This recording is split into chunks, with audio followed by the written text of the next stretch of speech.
First off, what is the psychology of travel?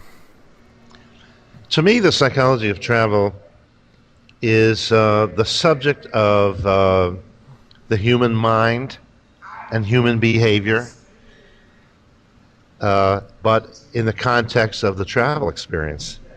You know, we're always examining how we're thinking and our emotions and our thoughts and our dreams in terms of our regular lives, but few people think about it in terms of their, and I like to use this phrase, travel life or Yeah. travel lives.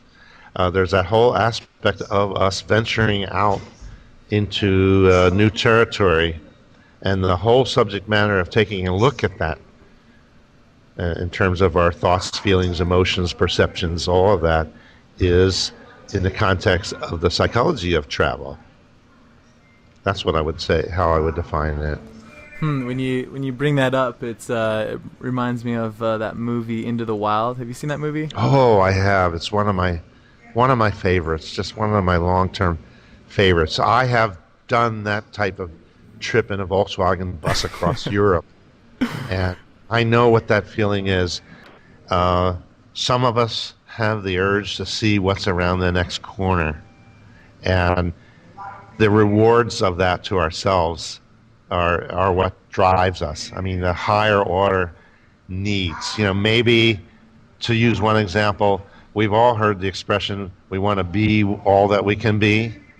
And, you know, to the mountain climber, being all that he or she can be is getting to that top of that mountain, is getting that maybe as simple as the adrenaline rush to just see what's at the top of the mountain and look around.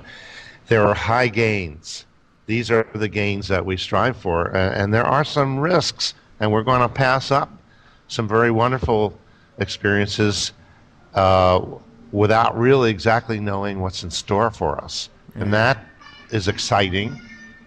You know, excitement is part of that definition of the psychology of travel. We seek that which is very exciting and the thrill of the unknown of what's around the corner, and we hope to do that. We hope to sort of experience maybe the edge of danger in a sense without it really being dangerous. So we're willing to take some risks for achieving the excitement and the other gains from seeing what's around the next corner. Yeah. And Into the Wild was a great example of that.